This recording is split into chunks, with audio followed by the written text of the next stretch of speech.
What's up, everybody? Welcome to Underground Crypto Deep Dive Show. How's everybody doing out there? Let's see who we got here. Melissa, of course. Thank you, Melissa, for always being here.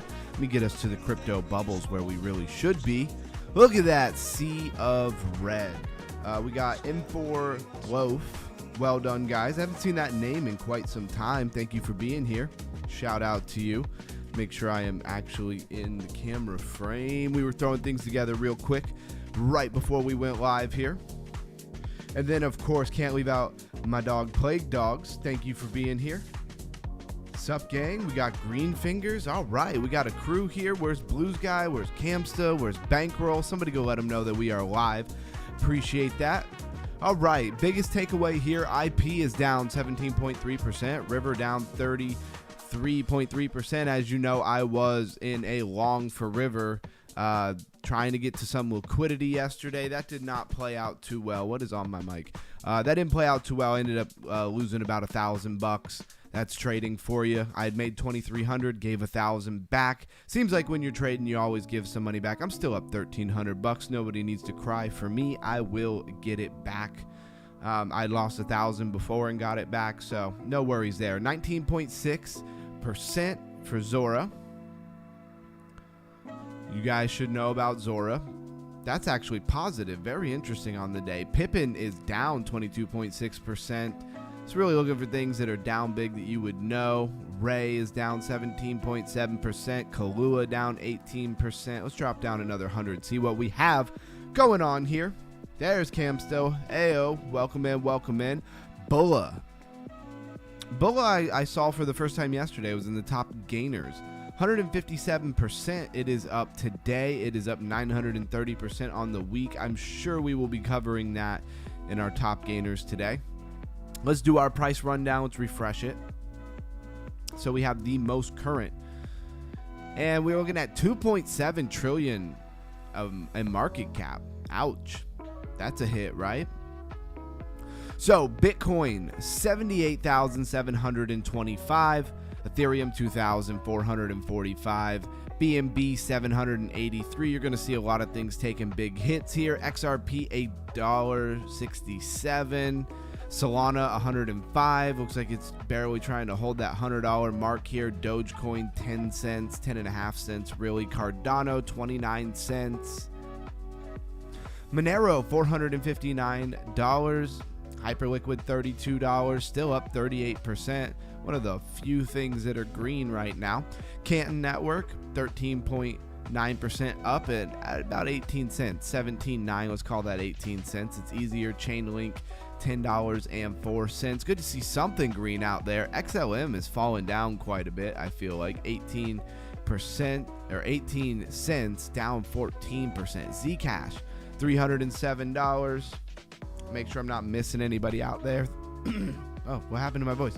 Make sure I'm not missing anybody out there in the chat. Thank you for being here. Avalanche $10.20. Sui $1.15. That thing is on sale. HBAR 9 cents. And we'll run down and we'll see where Flare is. Somebody tell Blues Guy that we always still go over even if he's not here. Flare 102, so Flare moved up a couple. Okay, maybe it's trending up. Maybe it'll get back in the top 100s. Is that just because a lot of things fell today? I doubt Flare is really up much. It's down 2.8%. A lot of your top 200-300, really all crypto, really just moving around a lot. Let's go to highlights. Now, there was something that I wanted to show you guys. I just read it like probably 25 minutes before I went live here, and I just wanted to show it to you. Just wanted to read it. What happened? I know I refreshed it, or I know I reposted it. Dang, where'd it go? Man, I really wanted to read it to you guys. It was interesting. Let me go to home. Maybe I can find it real quick. Probably not. It's probably a pipe dream that I'm going to find it. Of course, all the crazy videos that are on Twitter, yeah, we're not going to find it.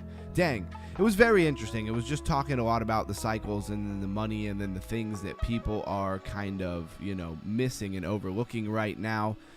It was really well put together. I thought it was interesting. I really would have liked to have been able to show that to you. All right, let's get rid of that. Tabs we don't need. And, before we take a look at what's trending, I want to tell you guys a story. A short story about why crypto stopped trying to be one thing. Now, first and foremost, smash that like button. Make sure you're subscribed.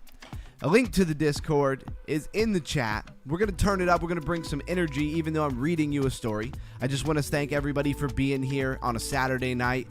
You guys are the real MVPs. I appreciate you. Big hits.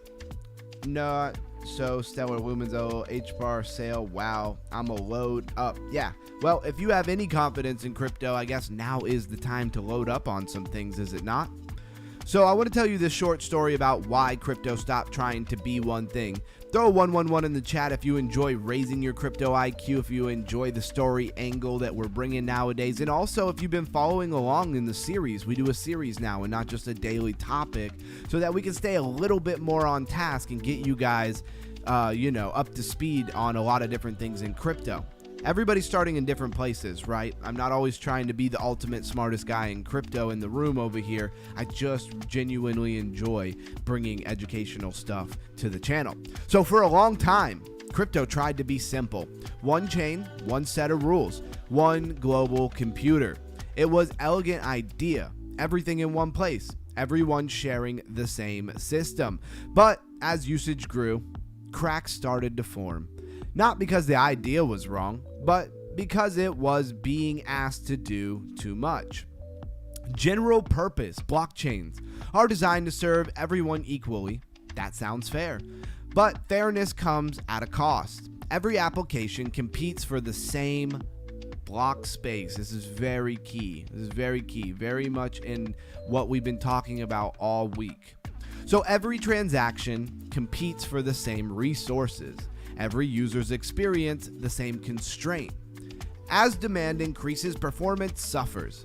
Developers noticed this first. Games needed space, financial apps needed predictability, and social applications needed constant interaction.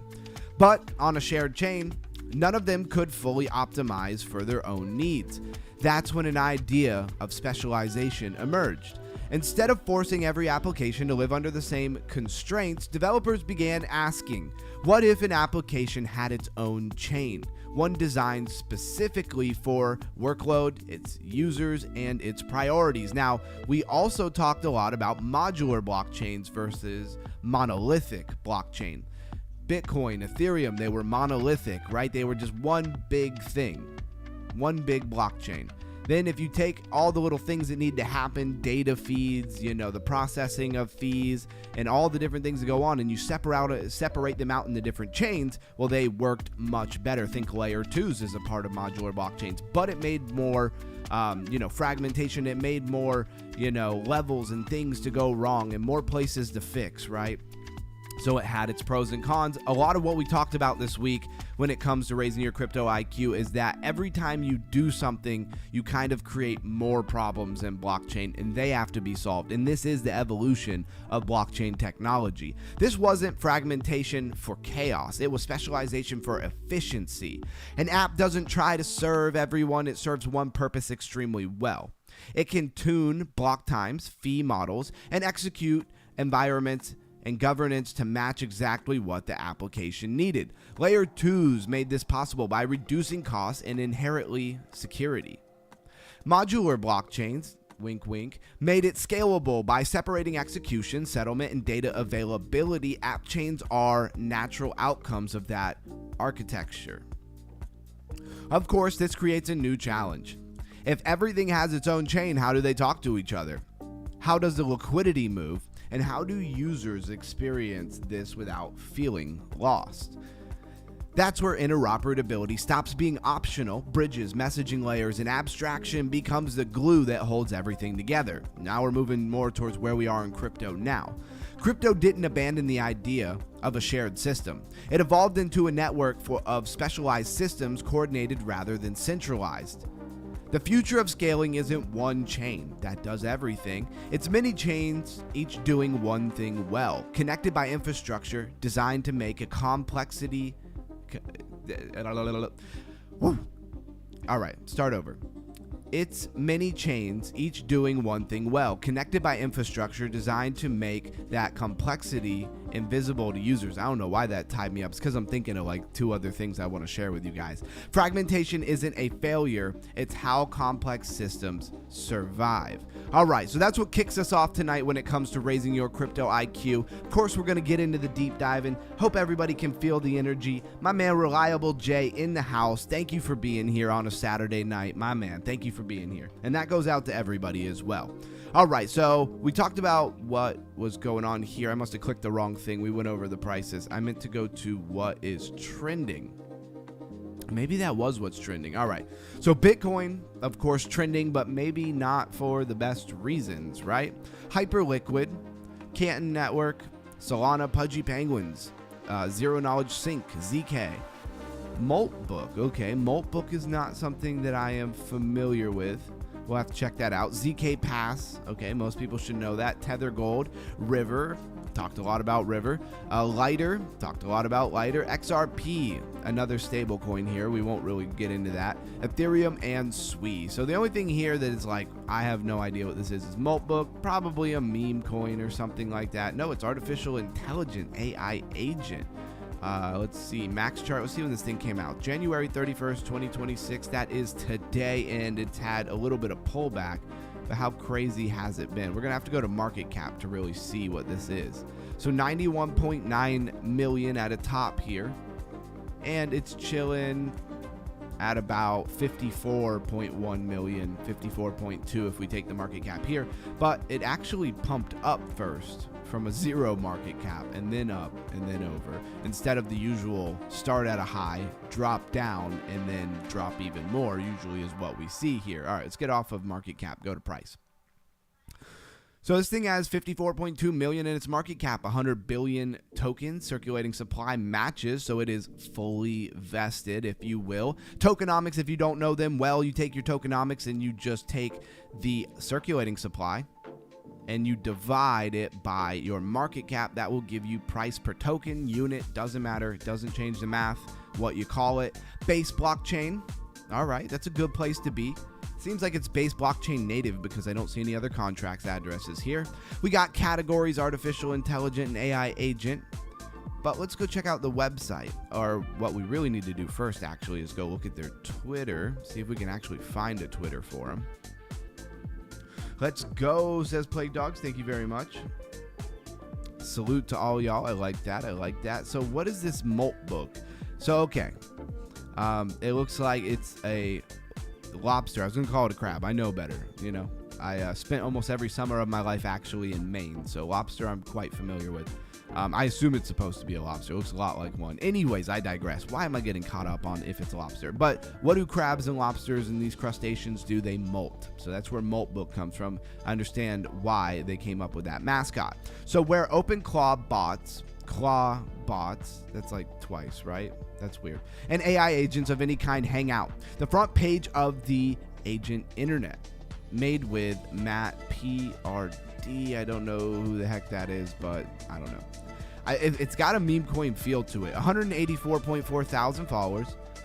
No pin post. Well, that's interesting. They posted 6 hour, got 232,000 impressions, 174, 404. So they're getting good attention.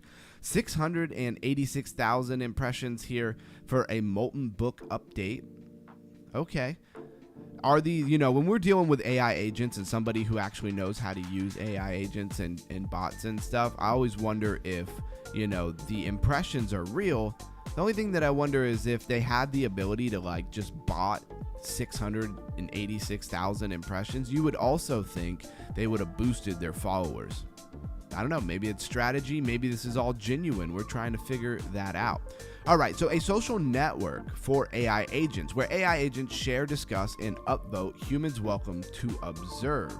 It's kind of funny. I like the way that they put that. So you either put I'm a human or you put I'm an agent. And then I don't really know what the heck you're supposed to do here. Create one at openclaw.ai so you can make your own AI agent. Send this to your agent. They sign up and send your claim link, tweet to verify ownership. Okay, that's weird. It's in beta, so seems like a fresh idea, fresh off the press of a way to do this. I'm not super familiar with running an AI agent on the back end of things at all. Obviously, I know what AI agents are. You got King Molt at the top here. OpenClaw, Telegram, polling, not working with Node 22. So this is a bunch of, seems like, very developer, tech-savvy stuff. Looks like a forum for people who are trying to get this thing to work properly. And it looks like the coin token generated today. So it's probably, you know, got its share of bugs and things they got to work out. Look at that. Blues guy rolling on in. Says, blessings and gratitude. Much love. All underground, my man. Thank you for being here. Thank you for the super chat. Puts us one closer to our goal of 5 super chats tonight. It's been a while since we hit that goal of 5 super chats, but you know that is not what we're about here. Just a little icing on the top, if you will. All right, so let's move on. If CoinGecko, for some reason, only when I'm live streaming, I have to click the back button like literally 16 times. It says spooky, it's all AI, Claude bots can run on it if you pay for that AI agent. Yeah, exactly. Reliable J gets it. All right, so that's really all I had to cover over here on CoinGecko as far as what is trending. Of course, the market. Whoa. Did anybody see this coming? What are we at right now for Bitcoin? I know I literally just read it, but at the same time, I still have no idea where it's at. So we bounced pretty good. We're at 78,734. We bounced as high as 79,400. you know, is this over? Are we just getting started? I really wish I could find that post. I'm going to find that post in just a minute here. I think I know what happened. I was on my different Twitter that I don't ever use, but sometimes is like randomly, you know, signed in on my phone. And I bet you accidentally shared it on that page. So I should be able to find it easily. All right, fear and greed index at 14. Not a whole lot to report. It's at 14. Yesterday it was at 20. You know, 7 days ago, 25. A month ago, 28. You can tell we've been trending down. You could also just look at this chart here and see that we were at 61 on January 14th, 2026. Bitcoin was at 96,287. And we have just continued to trend down. Is the bear market in? I don't know. If you're just hopping in, smash the like button. Greatly would appreciate that. Maybe subscribe. That's a personal choice, though. If you enjoy the content here, I have no idea where it's taking me. All right, so let's take a look at what's trending over on Crypto Rank. And on a day like today, it's pretty telling. We have had a lot of the same coins trending here. Hey Elsa, think ChatGPT AI agent for trading. Inso is very interesting. I thought this was an older coin, but I realized I was confusing it with something else. Inso is a blockchain shortcuts, the way to build and launch on chain. So this is about shortcuts that you can use to build, you know, on different chains for applications, of course.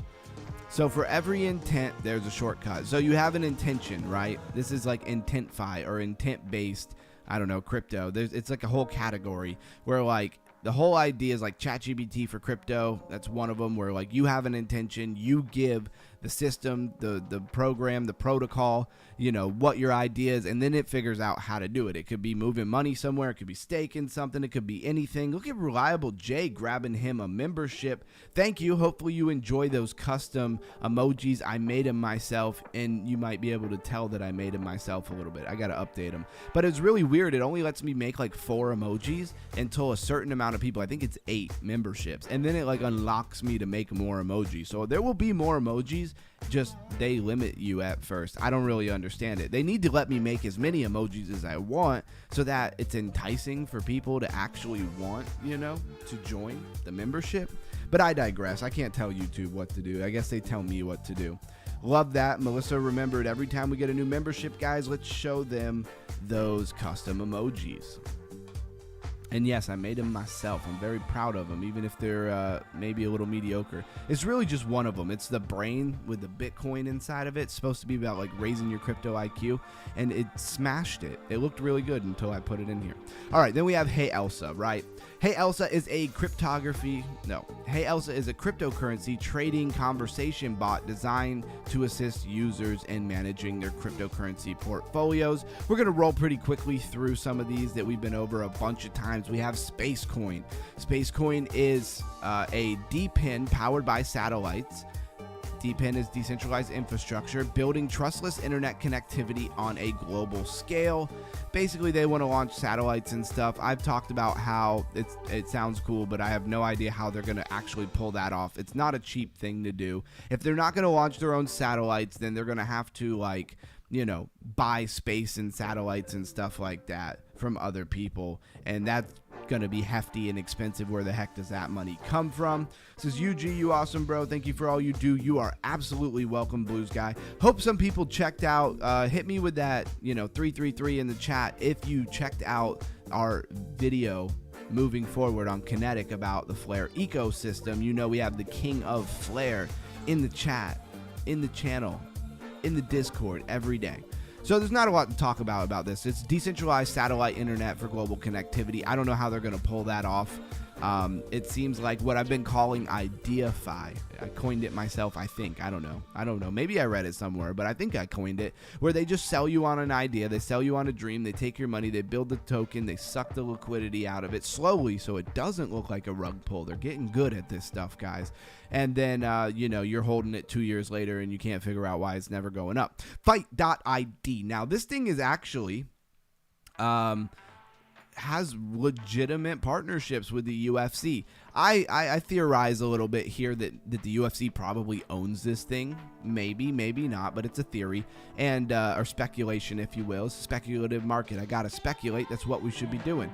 Now, I think that they probably are using this to get their own influence or just exposure into the Web3 economy, people who are into Web3. And I think that they realized this was a good idea, basically because a lot of crypto projects came to advertise with the UFC. They do their homework generally, most of them, crypto.com is not advertising in places where they don't know there's a conversion rate there. Sports has a high conversion rate, so now flip that thing in reverse engineer it. UFC, I think, wants to do its own thing and get its own exposure for itself. So it's like a symbiotic relationship, right? You can take crypto projects and things and advertise with the UFC. You'll have good conversion rate, people coming over and signing up for your exchange and stuff, and then vice versa. They can have their own project in the world of Web3 blockchain, and that will bring people maybe even into the UFC. I don't know. It's interesting. No, this is definitely not a Bud Light. It is a sugar-free soda. I know somebody out there was thinking it.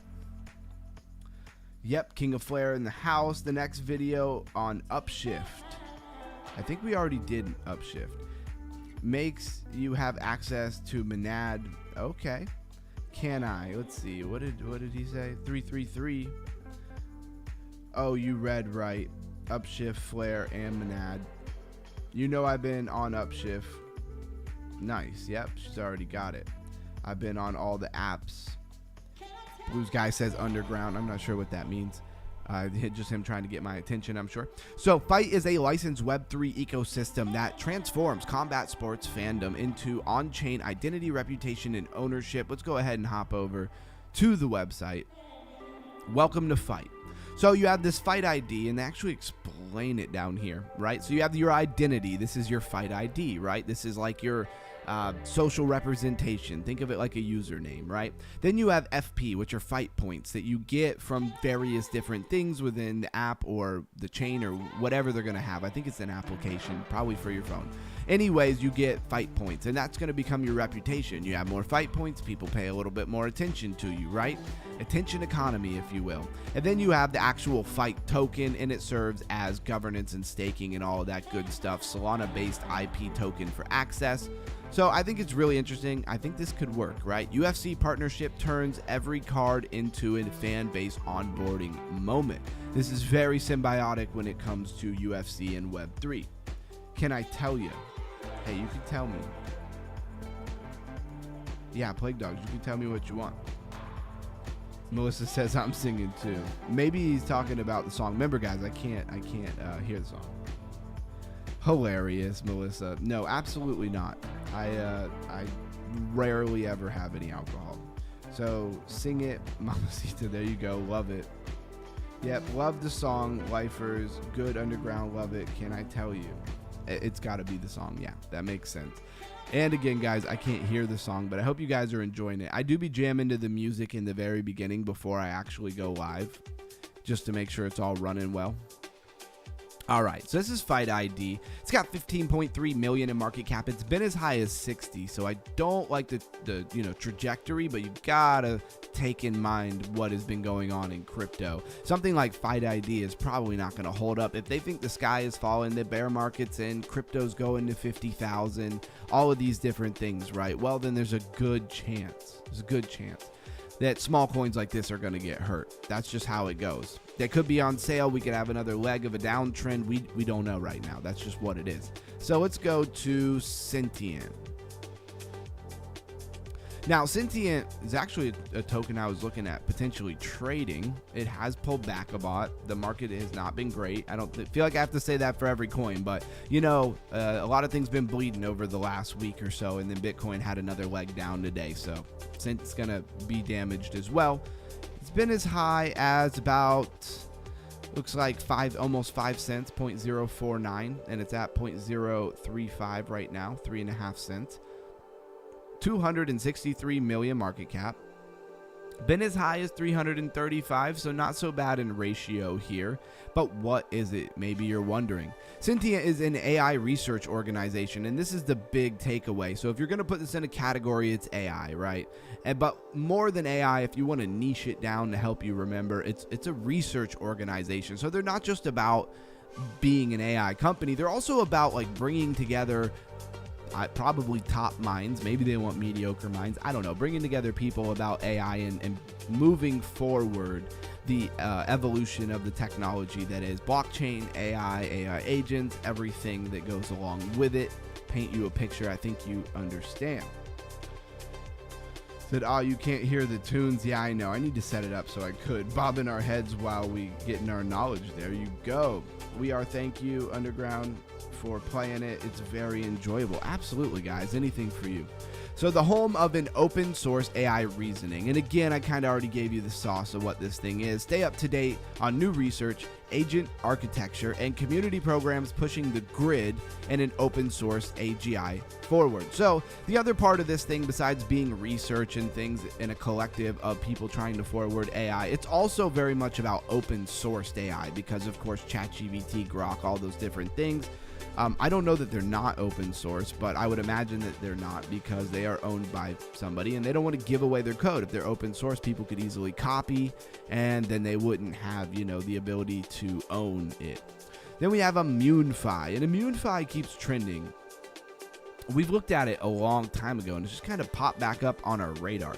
So ImmuneFi has built the security operating system for the on-chain economy, designed to deliver complete protection at machine speed to stop hacks before they happen. The security operating system powered by ImmuneFi AI, again it's AI, unifies fragmented defense into a single command center that secures decentralized finance. And of course, there's so much scammy nonsense going on out there. I could see why you would need it. How well it works, I have no idea. 12.4 million, been as high as 42 million. Let's check out the website. Appreciate everybody in the chat. Let's keep running that thing up. Open platform, unified security operations, complete on-chain predictions, complete on-chain protection, not prediction. I'm so used to this whole poly market and prediction market that I just read what I think it's going to say half the time. A single command center for all your security options. Let's get protected. Okay, cool.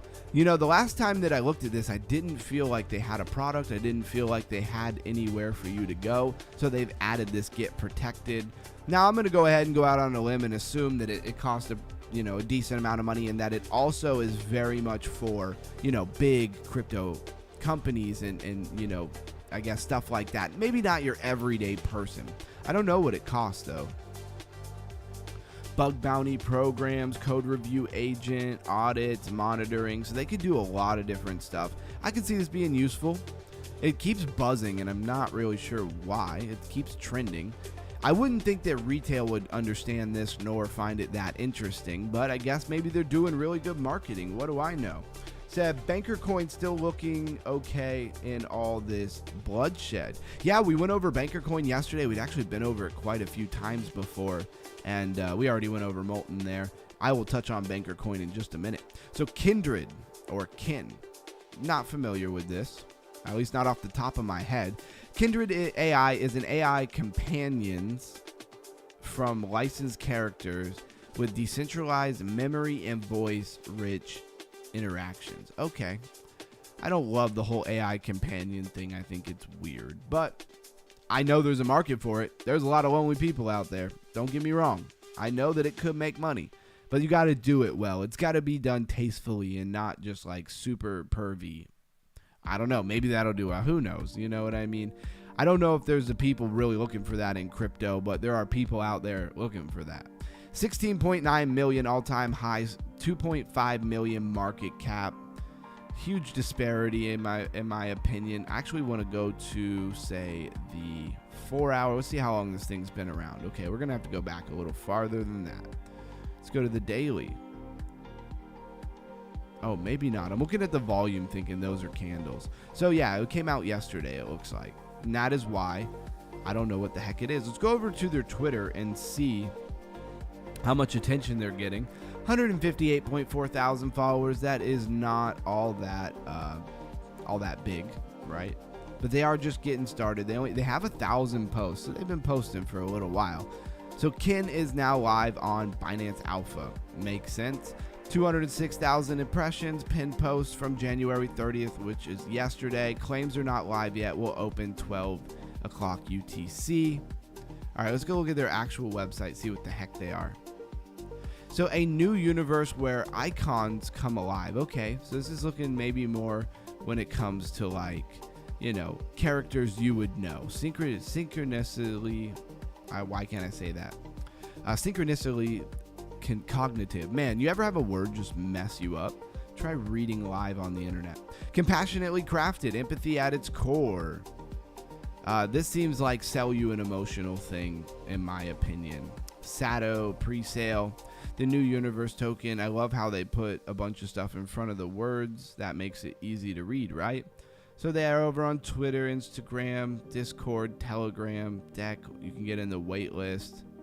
They're going to have to stand a little bit of the test of time here before I'm too interested in this project. Let's bounce back there. So that's a new one on the radar. Moltbook we just went over. Penguin, I told you my feelings on Penguin. I have a feeling Penguin will be a little bit fly by night here. Too many alts. The market is too diluted. Exactly it is. And I think it's really done far more damage than it's done anything good. Penguin is a meme token on Solana. Wow, what a description. Whew.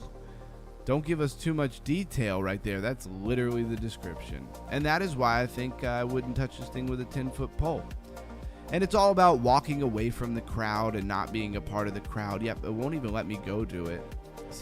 Yeah, exactly. They're using that thing for theft apparently, and they've caught on to them. I don't know. I think the thing's garbage. Now Mina, or no Mina, and I have a token called Mina. So this is no Mina. Omni Network recently migrated from an old contract to a new contract. Okay, good to know. So Nomina is an on-chain trading platform with cross-chain perpetual future aggregation, automated positioning syncs, and advanced tools.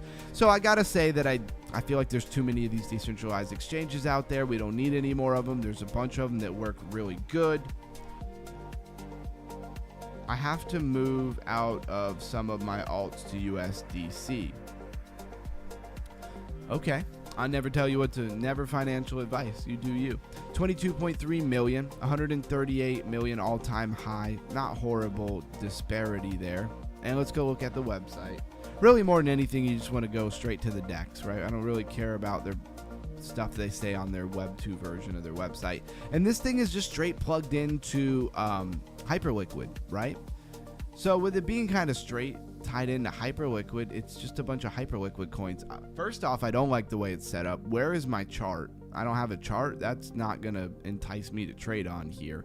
Seems very limited in the number of assets that you can use. I'm going to keep it brief. I'm pretty much not real excited about Nomina. And there's just too many. I don't know. They just seem like they're late to the party, right? You got Portal. This is Bitcoin DeFi. Portal is a custody-less interoperability protocol for blockchain. Man, I need to slow down. And it has been around for quite some time. The 3rd of September 2025, 3.8 million, been as high as 169 million. I would say this thing is effectively done, right? Is it coming back from that? I don't know. Why is it crashing? Maybe because people don't really want Bitcoin DeFi. That's what I see time and time again. That's how it was the cycle before. Got a little bit of pop and like people just didn't really want Bitcoin DeFi. Somnia Network is a layer 1 blockchain, particularly focused on enhancing the metaverse and Web3. I think Somnia is cool. I've always liked their website. Let's go take a look at it. Unless they changed it on me. Okay, they changed their website. Man, I really like the old website though. Explore ecosystem. Maybe that'll take me to the... No? Yeah, they changed their website. It is a little cleaner and a little bit easier to navigate. I thought their old website was pretty cool though. We did a review of it, so I got it logged in a video where we went over it for sure. All right, so they've changed this thing up. There's a lot of things to talk about in this. I mean, there's gaming stuff. There's lots of infrastructure stuff. There's a lot of things that you could talk about. I could do a whole video. Could do an hour just on Somnia here for sure. Let's see, Explorer.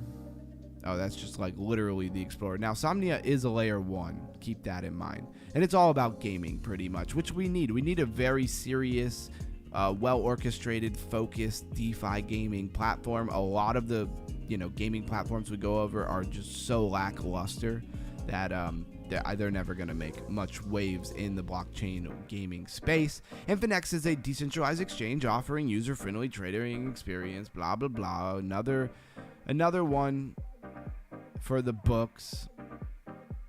Features, they have perpetual trading, connect on-chain apps, swap any token with 20 plus chains. Now, there was something about this that I liked, and I can't remember what it was. Yeah. They really want you to make an account. I'd kind of like to have a little bit of a preview of what the heck they're doing before I actually do that. So here's their roadmap. It looks complicated. I think this is enough to scare somebody away, but I do say I really like the way they did it. So you have this little, thing down in the bottom where you can see green is done. Gives you a little, there's a name for it, like on a map. I don't know why it's not coming to my mind. In progress. So launch pads, you can see what they're working on currently. This makes me it makes me a little more bullish on the project when I see that they've laid out really well what they've done, what they haven't done yet. And then of course things that are planned and are not done, and then you have it in different categories, which makes it a little more interesting. If I was somebody who was just more worried about what chains they have, you could just go right down to what chains. Sweet, they're still working on it. It's in progress. That's pretty cool. I'm not going to bore you guys to death and spend forever on that. Yes, that is Panzer Dogs. We love some DeFi gaming over here. I'm sure I'll play around a Panzer Dog at some point. And let's hop over here because Reliable J mentioned Banker Coin. And I want to bring it up. This thing pumped pretty hard the other day. Yeah, look at that thing. Went from like 0.00019 up to... Let's see if I can grab that high, 0.00077.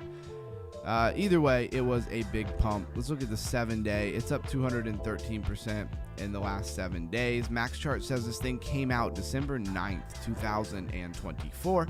Market cap right now, 70.6 million. 100 billion max supply tokens, 99.9 billion are out, pretty much fully vested. It has a base blockchain contract, and it is the Banker bot. Let's go to banker.bot. So we're building an open agent ecosystem. We're seeing a lot of this. See the redundancy, decentralized exchanges, AI agents.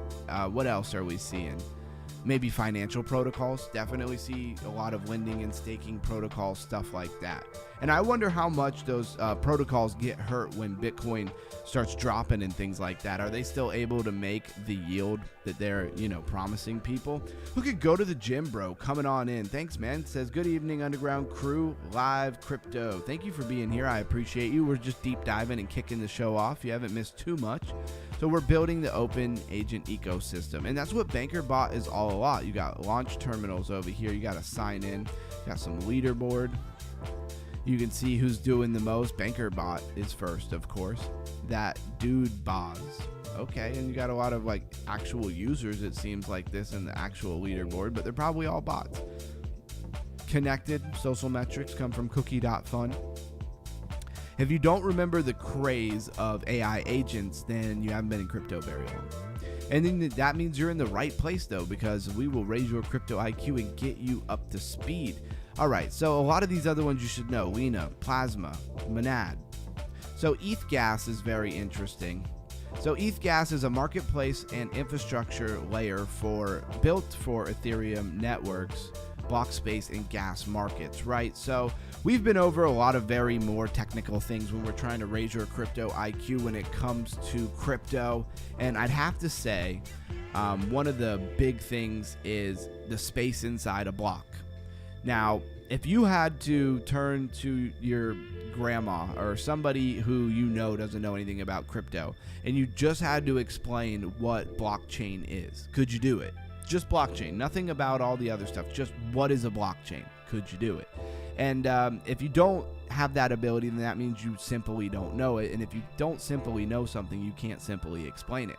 And so a big thing about blockchain is the space inside a block. That block itself is digital real estate. The space inside of it is digital real estate. So what this thing is talking about is there is a market for that space inside a blockchain, which is many blocks, linked together. That's what the chain is of blocks. I hope that that makes sense to everybody. And so there's a market for it, right? And they want to be at the forefront of that. And I believe they even talked about, instant blockchain. Is that something they talk about here? I believe they did. Maybe it's on the website here. Or they call it real-time blockchain, where everything is very, very fast. So 67.3 million in market cap, only been as high as 80. The chart really doesn't look that bad. For the drawdown we've had in the market the last couple of days, especially today, the chart really doesn't look all that bad. All right, so let's move on to the website. Real-time Ethereum, I thought so. Gasless future, exactly. Instant transactions without gas fee anxiety. That would fix Ethereum in my book. If you could do that for Ethereum, I think you'd see Ethereum reemerge on the scene and really take off once again, because you got to remember that everybody pretty much is building on Ethereum. Real-time Ethereum plus gasless future for all. Our mission at ETHGas is to advance Ethereum to a real-time network and eliminate gas fees to unlock institutional adoption and onboard the next billion on-chain users. I'm here for it. I don't know why the website keeps timing out. Go away. All right. So we'll move along because their website's not working, which is kind of ironic if you think about it, because they want to make real-time blockchain and their website's not even real-time. But we'll give them a pass. So BitLayer is a Bitcoin security equivalent layer 2 based on Bitcoin virtual machine, just like you hear about EVM or SVM. Now let's go to their website, because the only thing that I like about this particular Bitcoin DeFi is the fact that you could actually connect a Bitcoin native wallet. Go to Launch App.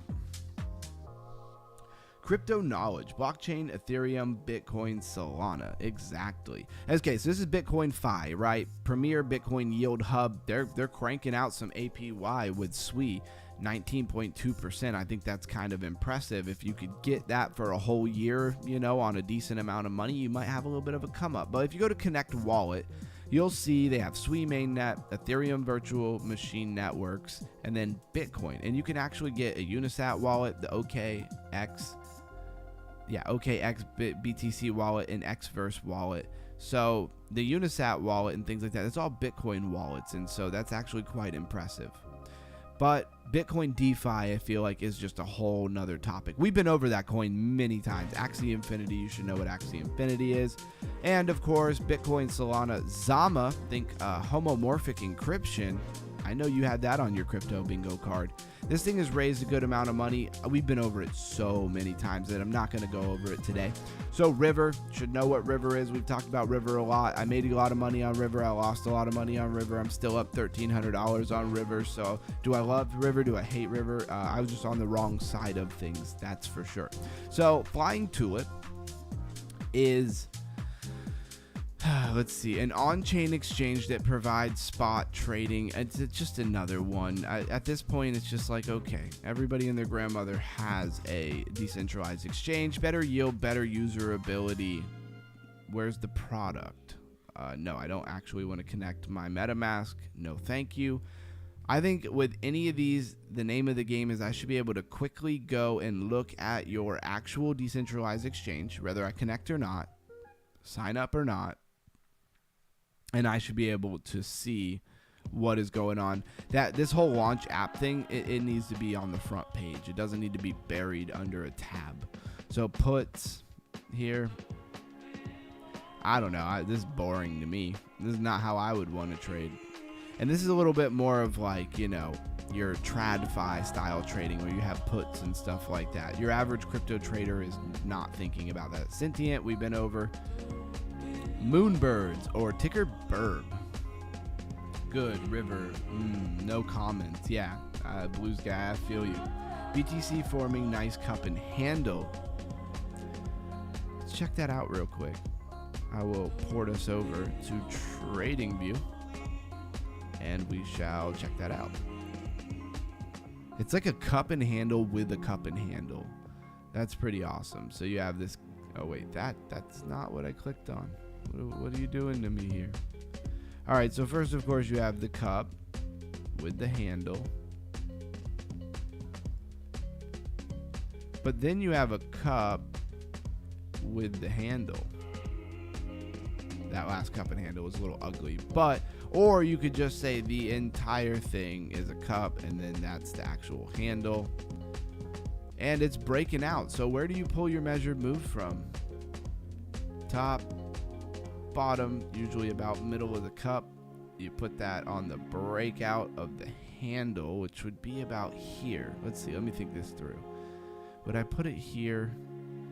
I guess I have to actually draw the handle for me to really know 100%.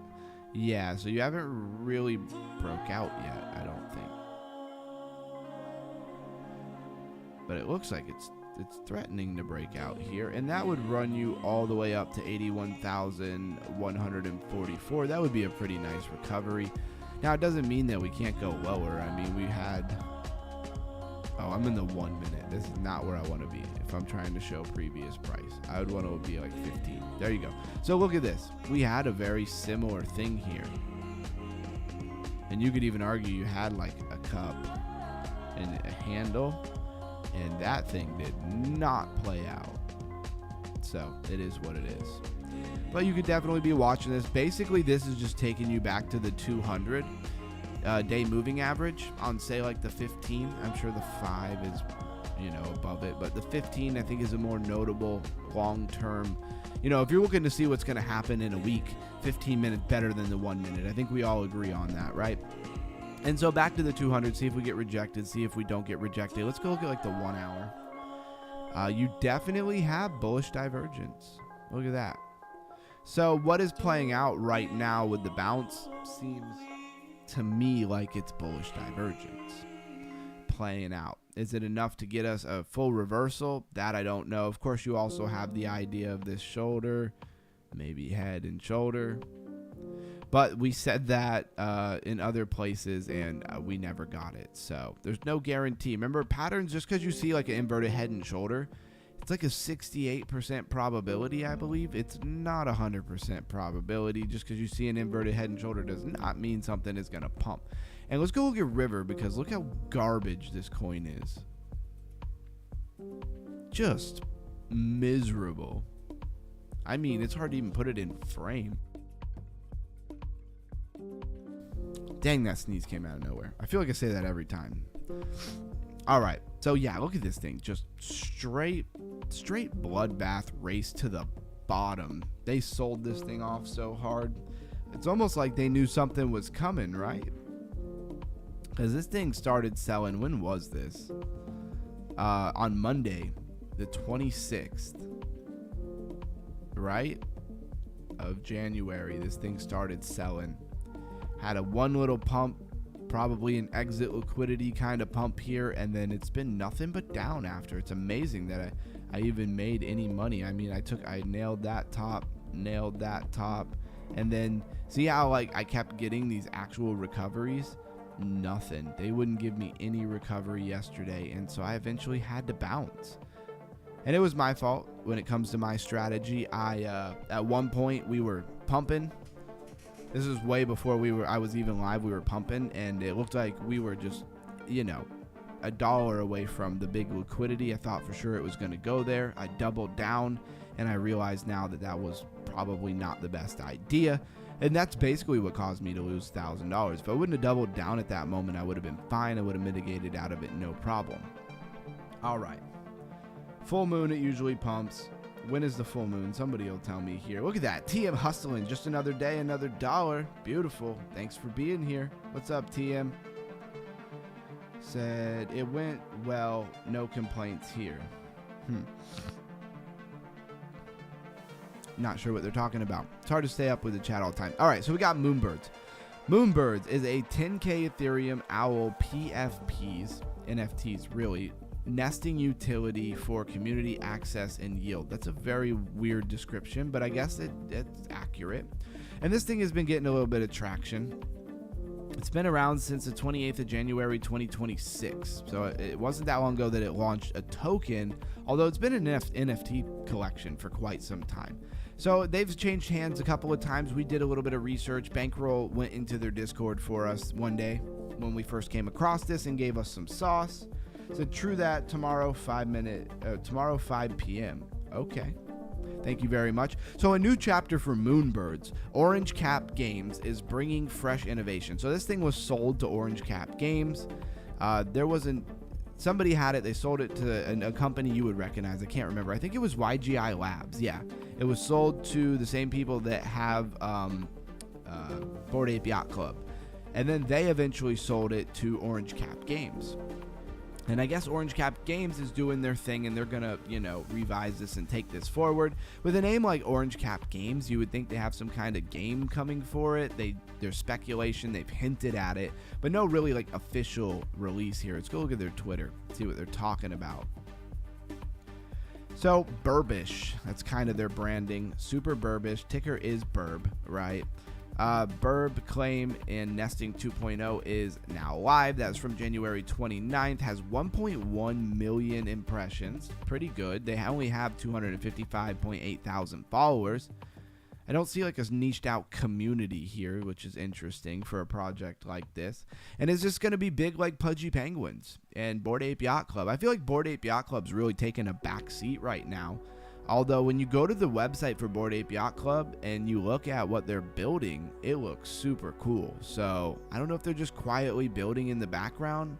That's something that I would be willing to speculate on, is the other side that they're building. But who knows? They set out on these big adventures to build stuff, and then sometimes they just can't quite get it together.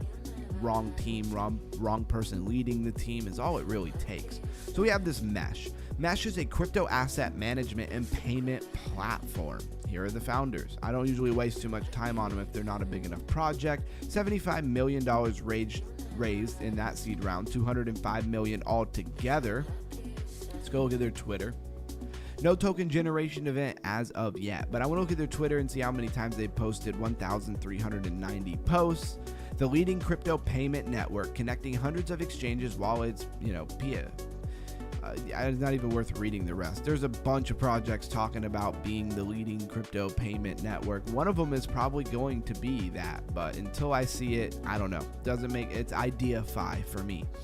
Mesh has closed 75 million Series C and a 1 billion evaluation. Evaluations don't do much for me. They're always ridiculously high, and I don't think any of that money's really there.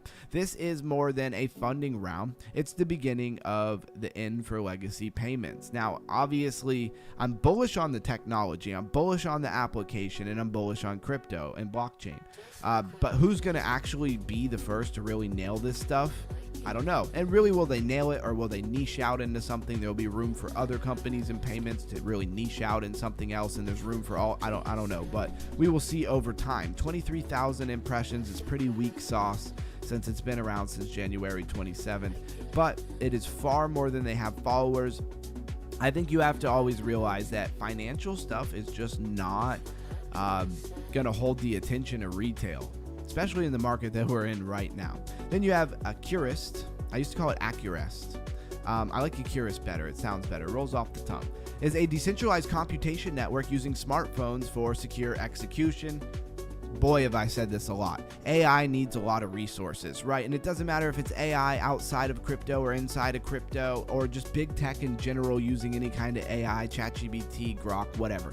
It needs a lot of resources, and there's a lot of companies out there that are just trying to find places where those resources already exist and they're underutilized, and if they can capture them, think Grass, think this project. There's a couple other ones that normally come to mind. They're not right now.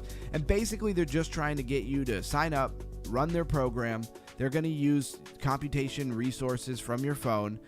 Got a spare phone? Provide computation, receive rewards, and then you get rewards. They're going to take those, resources. They're going to go sell them to big tech, to, even crypto AI companies. They're not going to care too much if it's crypto or not. If the money's there, they're going to sell it, right? And you're going to get a small reward for it.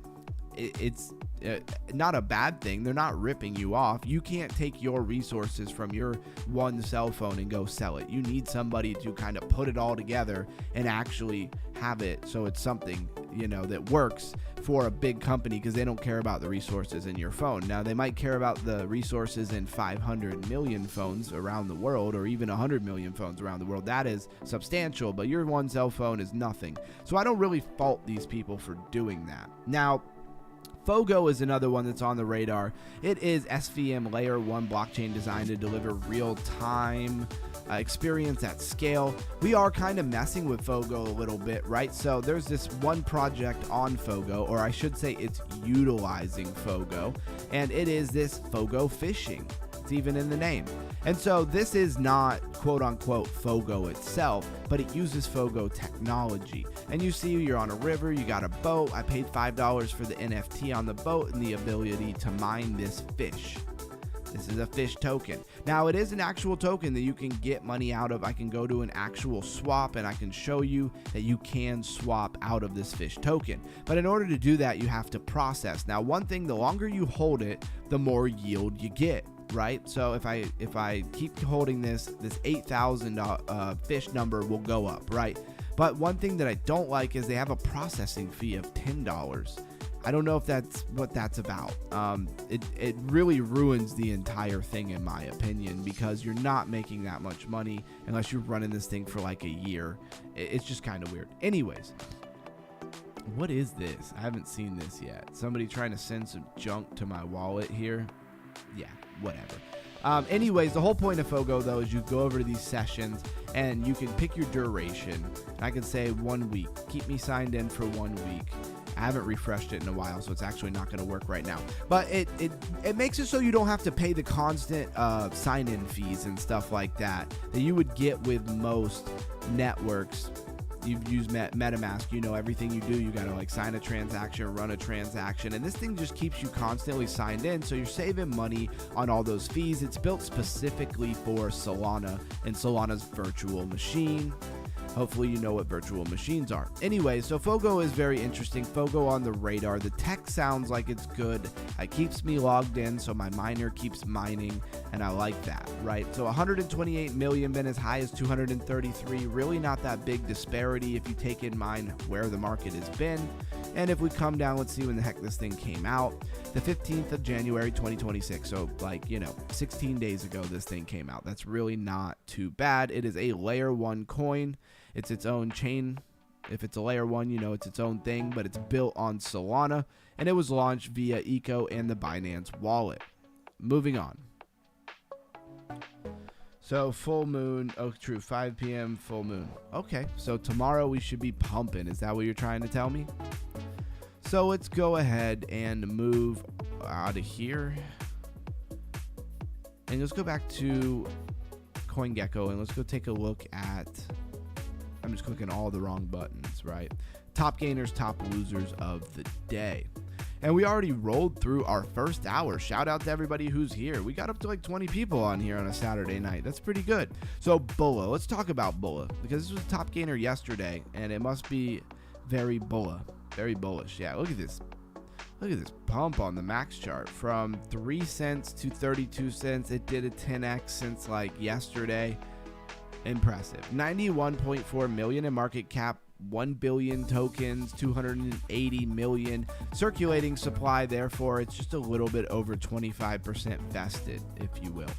And then we got some Hasbulla wallet, treasury advisors. It breaks it down for you. I like that they have this feature. I don't feel like they always had this feature on here, so it's kind of upgrade. Good on CoinGecko for doing that.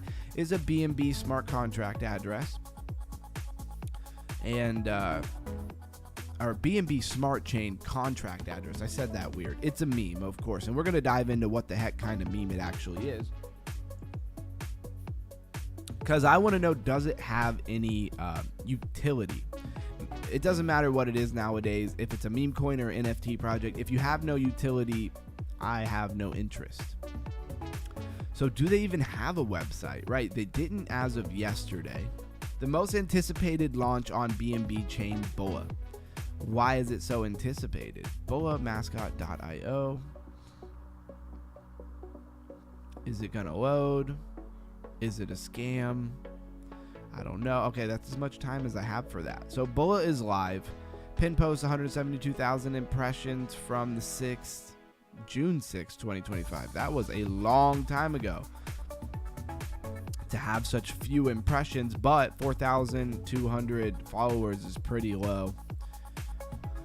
I mean, and you should know who this guy is. I don't know his name, but he's like that guy who's like a grown adult, pretty much. I'm pretty sure. I think that's who he is. And Hasbullah, I'm pretty sure, is his name or something of that nature. He's not like from America. He's from somewhere else in like the Middle East, I'm pretty sure. I think there's like a video of like Mike Tyson like picking him up and treating him like he was like a kid because he didn't realize he was actually like a full-grown adult. Something like that. Go back. All right, so we're looking at top gainers, top losers of the day is Maltbook and River. And so, Koback. So the ones that have been pumping a lot the last week or so, Maltbook, I don't know. It just came out. It's already down 43%. It's been seeing a lot more of these Chinese probably projects, but I just assume they're all meme coins. Zora, SocialFi, or a social media style network. I tried to use and post over on Zora a little bit. It seems really boring. It seems really stupid in my opinion. I think there's some opportunity to grow on there because you don't have as much competition, but it just doesn't seem exciting. All right, look at Sisic. I know I've been over this before. 52.6 million in market cap. Base and a BNB blockchain. Let's go to their website. Really, I wanted to go down to categories. Infrastructure, smart contracts, zero knowledge. Okay, and then some other portfolios that they're in. So the first full stack compute network. Compute means computation. Own the growth of on-chain computation powered by Sisic. Airdrop now live. Check your eligibility. NFT to Sice redemption. 50% unlock at token generation event. 50% linear unlock over 6 months. So they're talking about the unlocks that you would get. Connect your Kepler wallet to check your CGT rewards. Okay. Don't exactly know that I know exactly what it is, but when I see zero knowledge, then I know that they're using some kind of,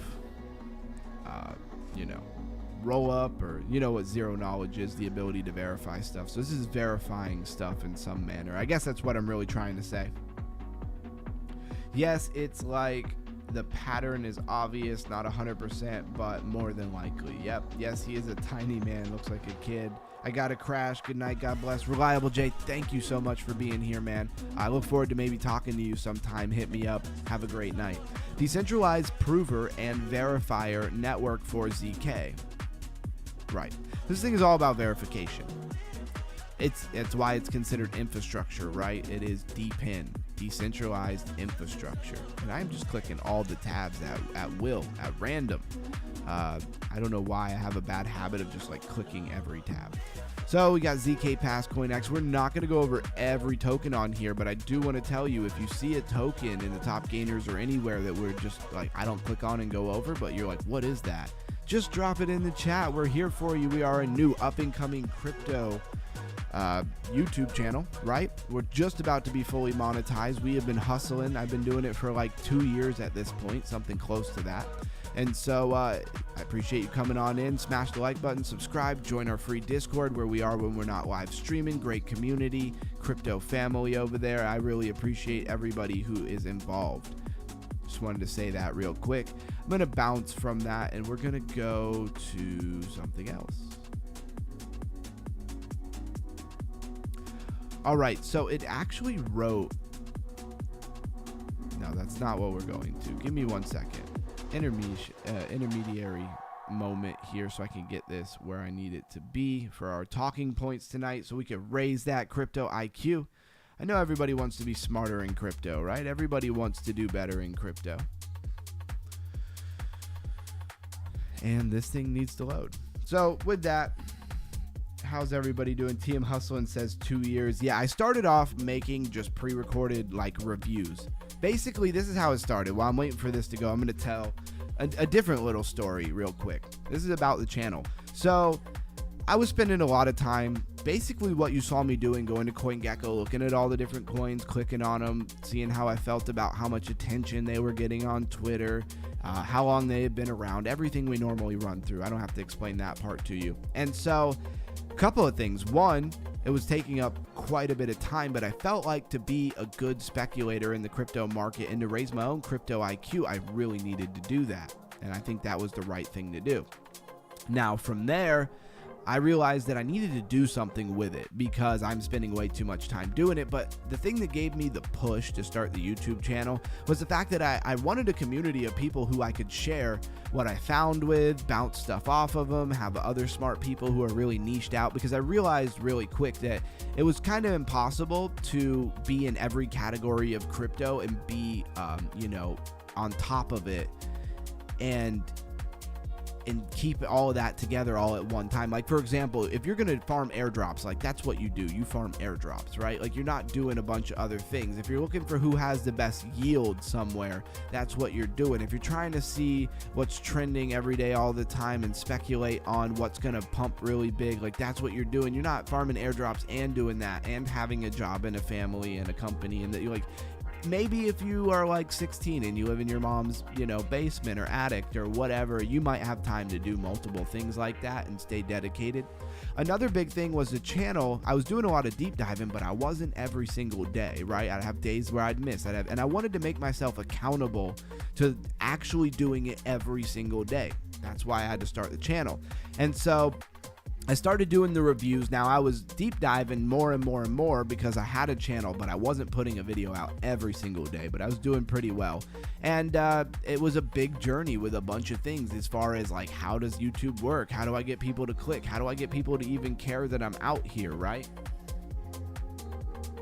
And so this channel really didn't come together until I started going live, until I started doing the live show, because it is very, very, very hard to get YouTube to show you to people as say you're a YouTube channel, you have like 100 subs or less, very hard to get them to show you to people, especially if you're not a sellout, right? If you're not going to just clickbait to death and make, wild claims and stuff, that'll get you some traction and attention, but it'll get you the wrong attention. Anyways, long story short, another big thing is I wanted to have people to share stuff with, and I wanted to learn from other people, and that's why we started it. Going live was definitely the thing that switched everything around and got things rolling, because people could actually see that I was live, because YouTube will actually show you because you're live, and it's a very small window of time, and so they kind of have to feed people to you, and not that many people are live compared to how many people put out videos.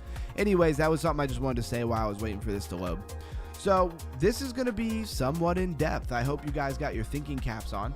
So Track, I heard a lot about it lately related to stablecoin, I think. Unsure. Okay, yeah. Track, we went over that. We went over Track. I thought your channel was new. It does feel better having others on the same trade.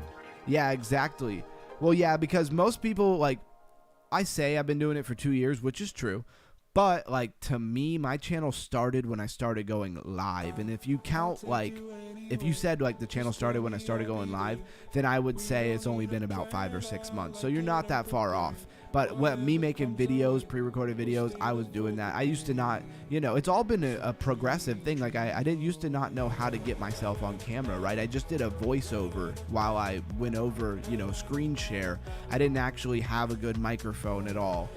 A matter of fact, now that I think about it, the audio on those old videos has got to be absolute garbage. But you got to start somewhere. Now, let's raise that crypto IQ. It didn't give me my talking points the way that I normally get them, right? The way that I normally have it put it together for me, because if I didn't have ChatGPT organize my thoughts and organize what we're doing here, literally I would probably talk in circles, say the same thing 4 or 5 times throughout the talk, and then also leave a bunch of things out. So I need the organization from ChatGPT, and it gave it in a little bit longer format. So bear with me. I hope that it actually serves us better.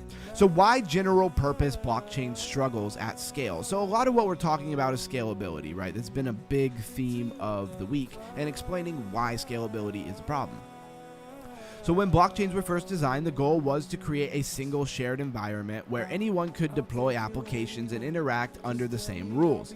That worked well early on, when usage was low and the system wasn't under constant pressure. Now, you will hear a little bit of the same repetitive idea from the talking point story that I gave you, or it did at the beginning of the stream. That's on purpose. I'm trying to compound here because I really want you guys to get this, and I'm trying to find the best golden spoon to feed it to you, because I know a lot of people tune out, and I know a lot of people are not ready to raise their crypto IQ and educate themselves. But I'm here, I'm gonna make it happen. But as more applications and users entered that ecosystem, all of them began competing for the same very limited resources. Every transaction, no matter how different the use case, had to fit inside the same block space. So it didn't matter at first what kind of thing you were trying to do on the blockchain, the space inside the block was the same, right? Follow the same execution rules and wait its turn. You know, if you were trying to do something, you had to wait your turn. It didn't matter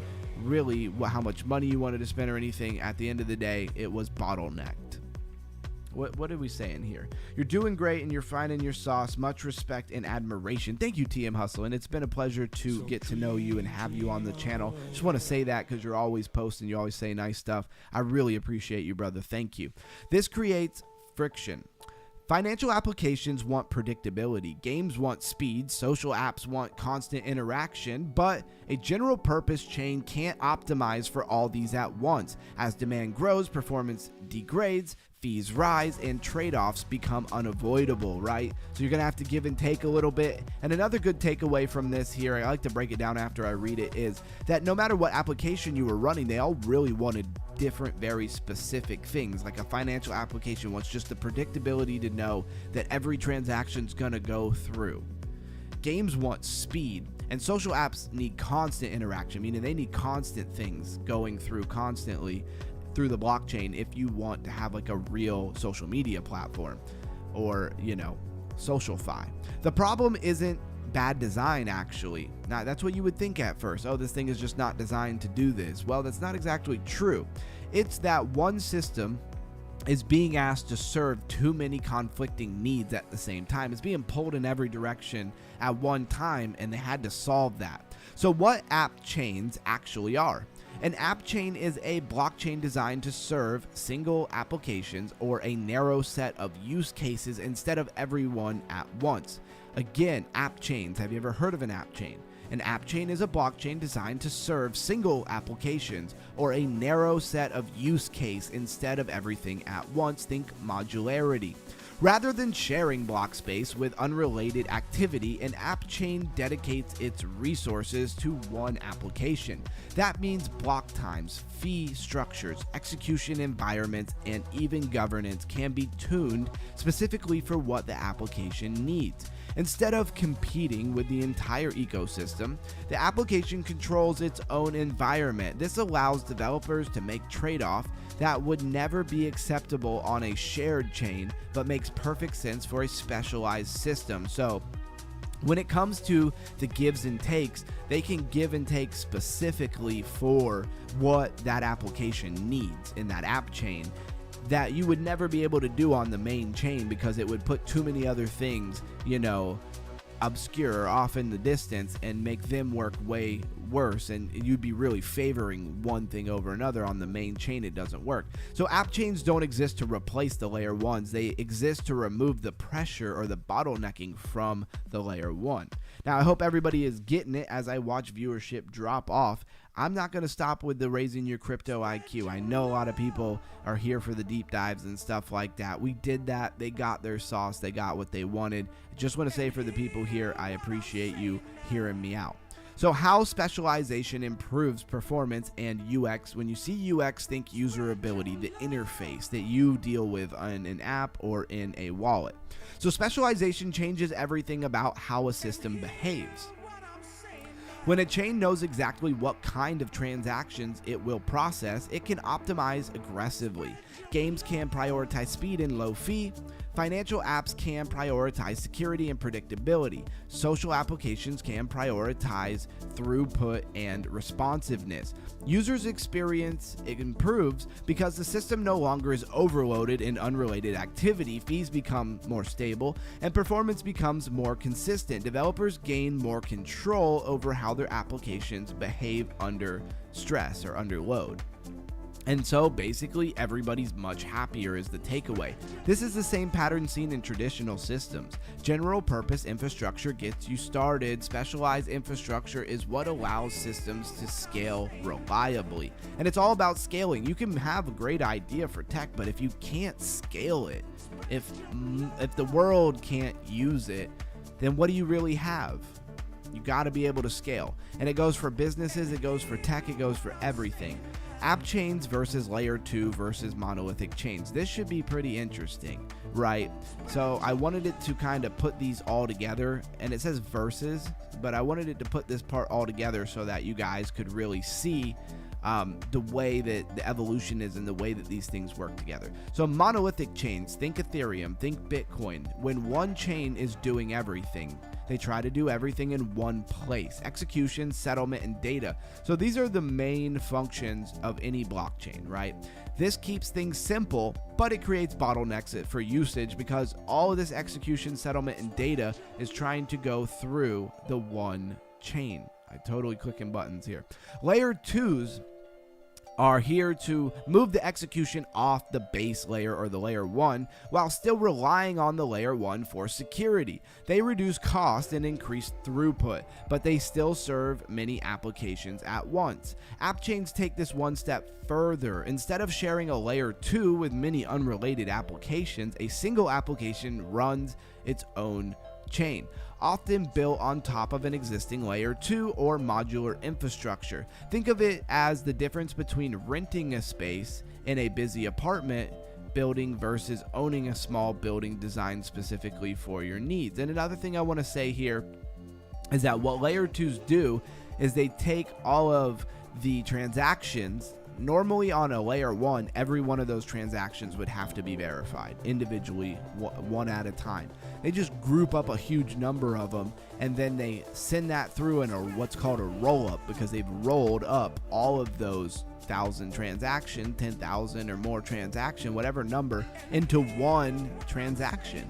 So instead of 10,000 transactions needing to go through individually one at a time, those 10,000 transactions are happening on the layer 2, and they're represented by one transaction, and then it can just put through that one transaction on the layer 1, and now you can put through way more transactions than you would have ever been able to just on a layer 1, right? So how modular architecture enables Appchains. BTC Pampin says Campsta. All right. So Appchains are only practical because of modular blockchain design. Modular architecture separates concerns, right? Execution happens in one place, settlement happens in another, and data availability happens somewhere else. This separation allows Appchains to inherit security and data guarantees without having to rebuild everything from scratch. Instead of standalone, Appchain plugs into a broader stack. They rely on shared infrastructure for the hardest problems while maintaining control over execution and application logic. This dramatically lowers the cost and complexity of launching specialized chains. Number 6, trade-offs, fragmentation, liquidity, and coordination. So we've heard all the really great things about layer 2 and modularity. Now we're going to talk a little bit more about what are the trade-offs, right? Because when you do anything, when you fix one thing or you change one thing, other things go wrong, and that is fragmentation, right? So specialization introduces new challenges. When applications live on separate chains, liquidity fragments. Many users may need to bridge assets. Coordinations between systems becomes more complex. Developers must think about interoperability from day one. Fragmentation can feel messy, especially compared to the simplicity of a single shared chain.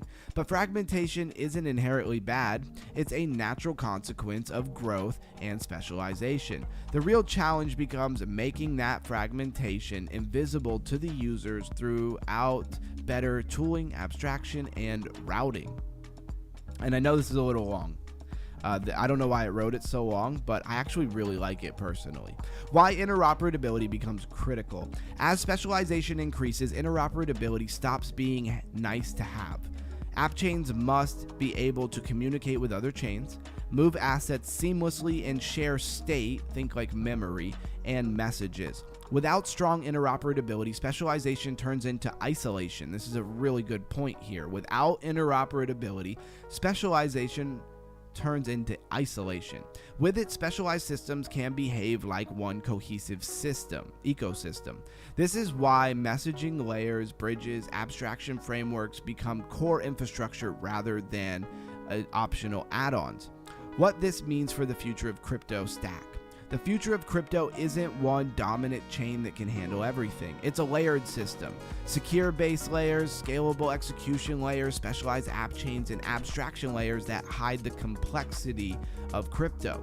As the stack grows, users shouldn't feel the fragmentation, right? They should experience a smooth interface while complexity stays hidden behind the scenes, just like many tech apps that we have anywhere else. Scaling doesn't end with one solution, it evolves into architecture. Core insights to emphasize here. Crypto didn't fragment because it failed. It fragmented because it worked, actually. As demand increases, specialization becomes the only sustainable path forward. App chains are not detours. They are a sign that the ecosystem is maturing. How y'all feeling out there? Did y'all get that? And again, we will move on. And again, we got to remember that, like I said, this is very much for keeping myself day in, day out, raising my own crypto IQ. So that's why I don't stop with those, even if a lot of people tune out and they don't listen. That's your loss, honestly. If you're one of those people who's still here, but you know that when I start talking about crypto IQ and education and you tune out and you just kind of do something else, you pull up a chart, you don't really pay attention, that's your own loss. That's your own problem. I soaked all that up day after day. I'm learning so much about crypto. That's a big reason why I'm here. And it's also a big reason why, and I'm not trying to be hard on nobody, it's a big reason why I'm excited to come to the stream every day. More for what I'm going to learn about crypto, even more than what is trending. So with that, it's a Saturday night. We've been live an hour and a half.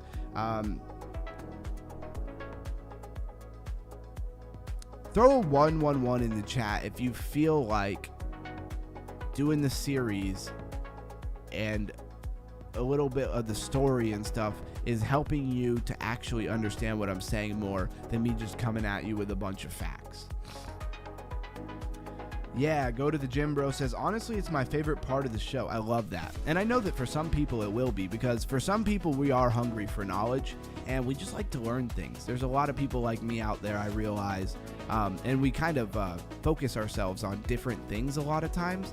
But there's a lot of people who are genuinely interested in understanding how things work. A lot of times it's people who have a more mechanical mind, right? People who are like maybe a little less emotional, a little more logical, work with their hands, have a little bit more of a mechanical mind. We like to know how things tick. We like to know how things work. It makes us feel secure in the things that we're doing when we actually know how they actually work. All right, let's see that daily reward. Oh, it started over? No way. Dang, they got me. That sucks. I was just about to hit that 500 in game. I don't know how they got me on that. I did the math. I should have definitely got it. Whatever. I know y'all don't care about that. That's cool. Melissa, Go to the Gym Bro. Okay, there's a little bit of interaction there. Well, Go to the Gym Bro. You're going to love this stream day after day if that's your favorite part, because that is my favorite part. It's where I get the most passionate. And this is Chainers. They actually gave me a link, an affiliate link for Chainers. I guess I'll post it somewhere. I should probably put it in the description, huh? That would make a lot of sense, wouldn't it? I should probably go grab that because I play Chainers every day. I have no idea what they would give me if you were to click on that link. I don't know what they would give me at all. I don't know why they won't recognize that I actually have connected. Says I've already connected my email, and then they keep acting like I didn't. I know y'all don't really care about that. It's fine. All right, custom link. I mean, isn't my default link already my custom link? All right, I'm gonna go throw this in my description real quick. Oh yeah, they've changed how this works. That's really annoying. You used to be able to change your description and everything in the same window where you were live. And now I have to actually go into a separate tab, go into my YouTube studio, find the content, find the video. They made it like 5 steps more difficult than it was before. I don't know why they did that. Just give me 1 second. I just want to add it. I really like Chainers. You know, a lot of times you have farms and stuff where you go to basically earn yield and stuff. But this actually gives you a little bit control to build up over time how much yield you can actually earn with them. Of course, you could straight up buy some things, but they're not cheap. They don't cheap out. It's not like for $5 you're going to set up something that's going to make you, $2-3 a day. It's like you're going to spend $50, $100, $300, stuff like that, which I think is a good way to go about it, because one of the big things about play to earn and farming and stuff like that is a lot of times they give away too much value up front. And they do this because they think that they're going to get some kind of community and loyalty from people by just giving them everything that they basically want. It's not true. That is not how you get people's, respect or, loyalty. And so I think they really shot themselves in the foot there, if you ask me. All right, so we got the link. It's saved. So if you want to join Chainers, if you want to just earn some free BNB, you can earn pull. I'll show that in just a second. Let me get back over to where you guys are. Y'all are just sitting on this. I apologize. All right, so I went ahead and did that. I'm a one-stop shop here, right? I'm a small mom and pop business or whatever on YouTube. I'm saying it like Lifer usually does because I think he says it well. But it feels weird to call it a business. More like my passion. But you got to turn what your passion is into your business, right? That's just how life goes. If you want to have a fun life, I guess. Well, here's what I wanted to show you, though. You go to the farm, and I have been mining a few things. This is the way I joined the group is because of the info. What you do is very unique. No one else does research like you do. I appreciate that. Thank you for saying that, Melissa. And I know that you're onto something there, because when I first started this channel, I started to say this and I never did when I was just talking for a minute before we had our notes ready, is that I wanted to find somebody, because it would have been so much easier to find a channel that already did this. And then I wouldn't have to dedicate my time in life, and I could just be somebody who was a part of another community, and I wouldn't have had to work so hard, but I wouldn't have made it this far. Being kind of the leader of the group has made it so I have no choice but to be here day after day. I have no choice but to raise my crypto IQ, and I'm so glad that I actually did that instead of, finding another community where they were doing it and just tapping in there. So anyways, this is the, some little resources here that I have farmed, and I just hit all, and then I'm going to hit sell. And the way this works is there's a certain amount of BNB that they're going to kick out like every 3 hours, and it's going to be divided amongst whoever is here. And again, they're not giving away a ton of resources, right? And I like that. I don't know why I switched to BNB. But anyways, you can see I haven't earned a ton, 0.00057 BNB. Of course, BNB is like, $850, $900. So when you make 30 cents or 3 cents, it's not going to look like a lot of money here. But also you have Polygon Matic. You can earn rewards in Polygon. And I wonder if less people use it because it's a pool, right? So this is 100 Polygon, right? And it's a pool of rewards. And you're getting a percentage, but the more people in a pool, the more that you're going to get divided amongst, right? And then CFB here is their in-game currency. So, and if you come over to the vending machine, this is where you can actually buy stuff. It's expensive, don't get me wrong, but if you're going to get money out of it, maybe it's not horrible, right? $50. I was new to this, so I wasn't going to spend no $50 or nothing like that on this. I was winning a lot on my trades, and if that would have kept up, I probably would have bought $50 of something. But now I lost 1,000 the other day. I'm still up 1,300, want to make that distinction, so I'm not crying myself to sleep or anything like that. But I will say that definitely took away my extra money. I need to get that grand back, and I'm sure I will. Yo, y'all are loving the music. I wish I could hear it. I need to get like some headphones, but I don't want to be wearing headphones while I'm live. That'd be weird. Play around of Panzer Dogs, and yes, we are transitioning into the Underground Crypto Hangout session of the night. We've been live for an hour and a half. Thank you for everybody who showed up this late on a Saturday night. Maybe it's not that late for you. I don't know. Maybe it is. Maybe it isn't.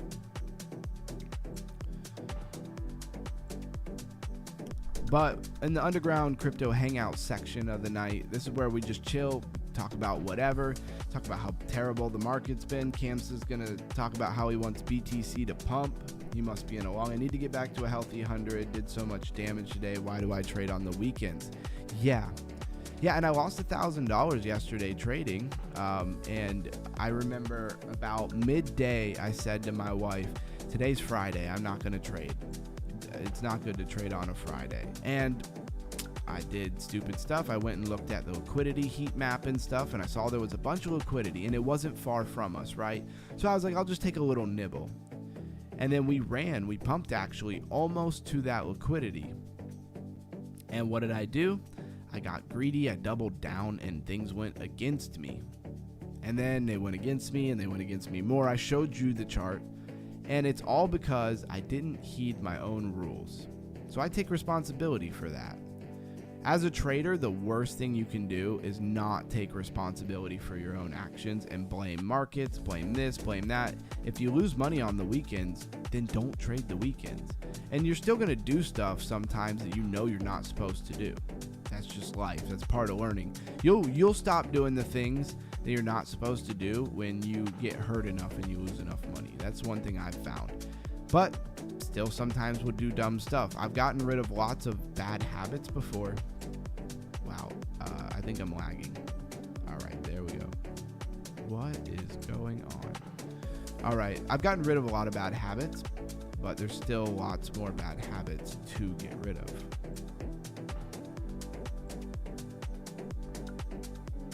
Come on.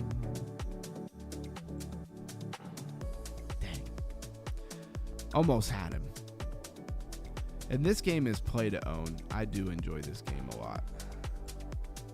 Ooh, I got the machine gun. I only got 3 seconds. Where y'all at? I'm coming in hot. Let's go. Can I get one more kill? So close. I know I was watching. It was brutal. Yeah, for anybody who was with me last night, it was pretty brutal.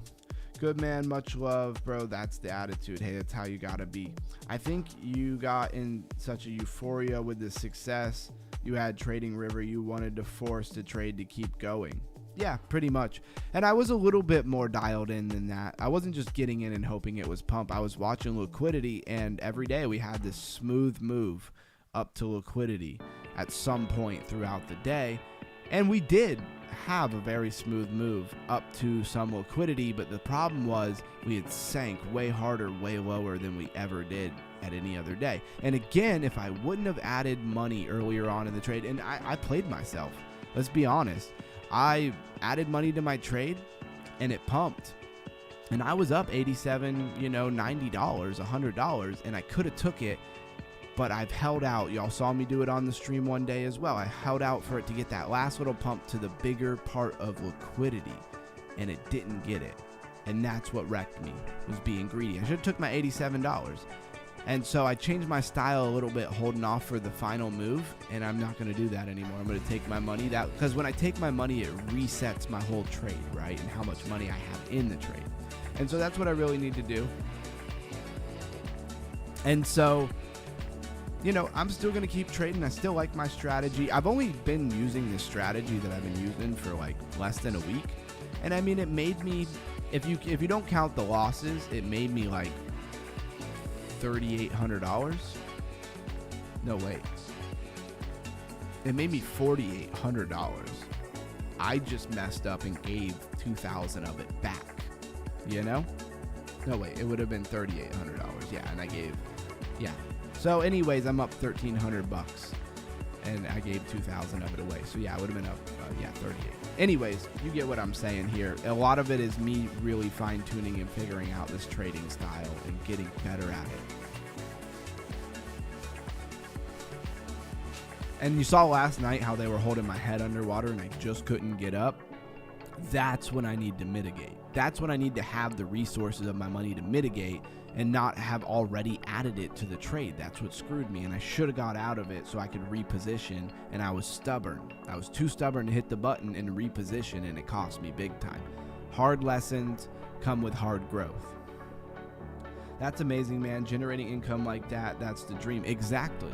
I just got to keep fine-tuning it and doing things right. Don't trade on the days it's stupid. I was up. I was very happy about how much money I made, and I blew it by over-trading. And I wouldn't even call it over-trading. Just by adding too much to my trade and my style too early, too quick. Even though I had been in the trade for 6 hours before I added that money. But that doesn't really matter. It has to do with where we're going and stuff. And when I didn't get the move to liquidity, I should have just went ahead and got out. And I think it's greed. I think it's greed that caused me to not actually get out when I should have. And I said that I would. I was like, okay, if I didn't get the move, it starts moving back down. I see that. I'm going to, get out if it doesn't bounce near my break even. And I could have got out for 10, 15, 20 bucks. I don't care if it was negative 50 bucks, to be honest with you. And I just kept not getting out, believing there was going to be some kind of pump. But I was already in too much when it came to my portfolio and how much money I added. Once I'm in too deep like that, I have to get out and reposition. Even if I want to keep trading it or doing something, I have to get out and reposition. And I learned that. So I'm taking a few days off. I'm not going to trade anything till Monday night. Just, there's probably a trade I probably could make some money just for freshness of mind, just so I'm can go over all my rules again and things like that and just have an opportunity to nail it versus hopping back in where the emotions are still rolling. I'm still annoyed that I lost the money. Don't want a revenge trade. But at the end of the day, I can say it's a good style because it makes money quick, and also I'm still up money. Even with losing $2,000, I'm still up $1,300, and that's good money. Now, my problems that I'm having with the week's exchange is a different story because they want me to KYC, and I can't withdraw any money out of there until I KYC. So, trying to see if the lifer can help me out at all with his connections, but since I'm under his link, he always says he'll help you out, but he has his own stuff going on with the injury that he got and stuff. It's just bad timing. I know he'll help me out, but I'm not gonna blow him up right now when he's got more important stuff going on. I'll have to give him a call tomorrow because I want to see how he's doing. All right. And let's open this up. What do we get? Oh, we got something rare. Something new. I feel like there's not enough variety of stuff here because I just am not getting new parts for my tank. Just have the same parts. Crap. What did I change it from? What did I have on here? Was it this? Ah, man. I shouldn't have clicked off of there. What is this thing? So damage 71 by 1, critical damage 0, damage 275. I don't know what I just put on here. That doesn't look like my tank, so this is not what I had on here. But let's play a game real quick, see how it goes. Oh, Camsta's got to go to bed. Well, good thing I already read you your crypto bedtime story, Camsta. Have a great night. I'd tuck you in, but, digitally it's a little hard to do. I'm just playing with you, bro. Have a good night, man. Look forward to seeing you on the next one. Also,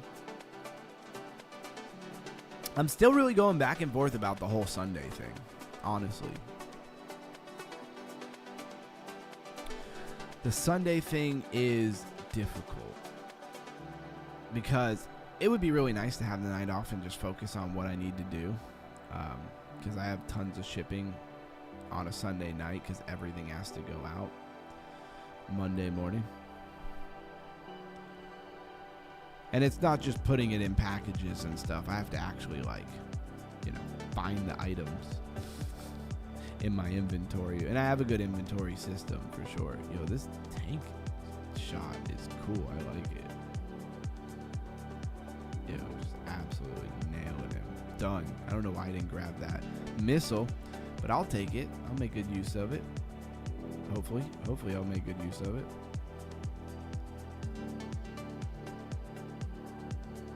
Oh, I remember why I didn't use this. I didn't use this because you only get one shot at a time, which is super annoying. Oh, he's about to smoke me with the lag. Yeah, I don't like this cannon. I gotta switch this cannon out.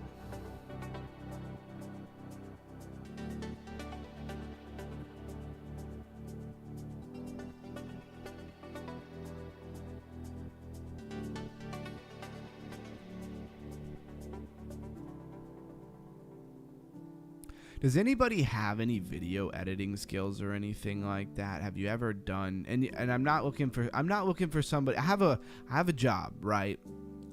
That if somebody could do would be extremely useful to me.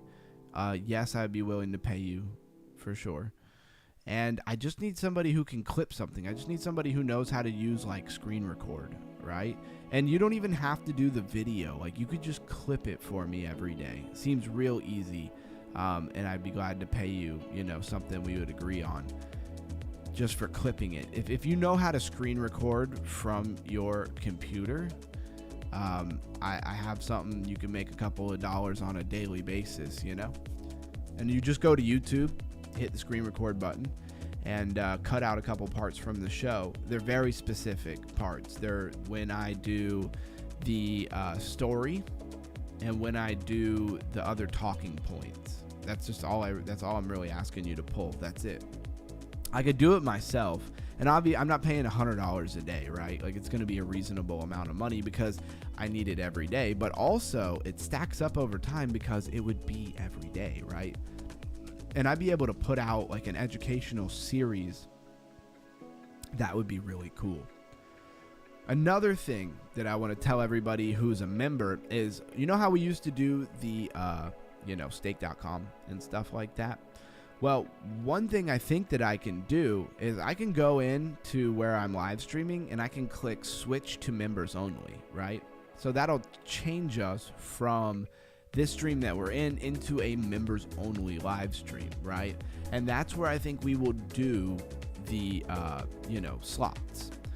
Because then I can change it to 18 and up. It'll be a separate video. It won't hurt my original video, and it's a feature that I couldn't do that before because we didn't have memberships, right? So I think that's cool. And then in that membership stream, we'll do it at like the end of every stream, and we'll build it into other things that might be cool, right? We'll do some other things in there that might be interesting. So I thought that was a really cool idea. Throw 111 in the chat. I talk way too fast when I get hyped. If you think that's a cool idea, if you'd be down for that, if you would, come over to the members stream. I guess I'm mostly talking to people who are already members. And I think that should be easy to do. We might try it out tonight. I might even, I might even put, I don't know. So I don't want to exclude too many people from the crypto underground hangout. I think I might combine it with that. I don't know. I got a lot of thoughts about it. I got to think of stuff to do inside the member only stream that is a little more interesting. Because if we play our daily slots and we get nothing, it's like a 3-minute thing, 4 or 5 minute thing, right? So keep that in mind. I got to figure out how I want to do that. But I think it'd be a lot of fun, and it would give people a little bit more bang for their buck who decided to become members, right? They get something a little bit more exclusive about it. Another thing is I can do videos that are exclusive. I can make it so as a member, you get to see videos before they go out to everybody else. Like if I have a video coming out tomorrow, I can make it available.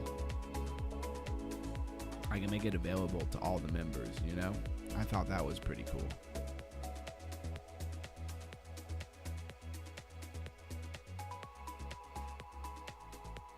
I'm racking up some gold over here. Don't know what to do with it. Okay, Melissa says 111. Maybe we'll try that tonight, but I got to make sure that when we go into the members only stream that I actually switch it to 18 and up.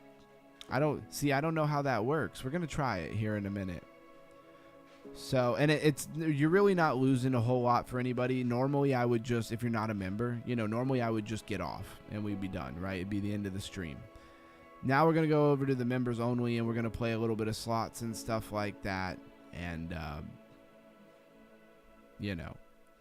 it'll be a little bit exclusive fun for those who support the channel.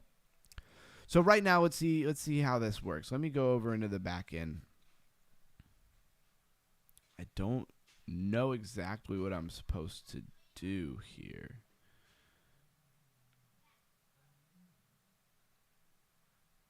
Okay, pop out chat, community moderation, participants. That's analytics, top chat, fan funding. Blues Guy gave a super chat. Thank you very much. We're going to hit that 5 super chat goal one of these days. I know it. We've done it before. All right. Oh, that's top chat. Isn't that where we already are? No, we want live chat. Cool. Engage with your audience. Okay, so member-only live stream. Schedule your live stream to switch to members only. All right, we're going to try this out. And I assume that it's going to make it 2 separate videos. All channel members. Okay, all channel members. Starts in 5 minutes. All right, well, bear with me here. I'm going to go ahead and start this real quick. Get excited. 5 minutes until members only. Join to keep watching. Okay, that's cool.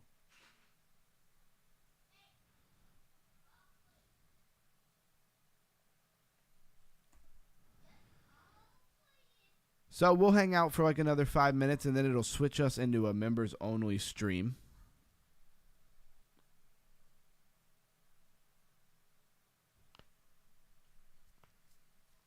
Can you hear my neck crack in the microphone? Probably not.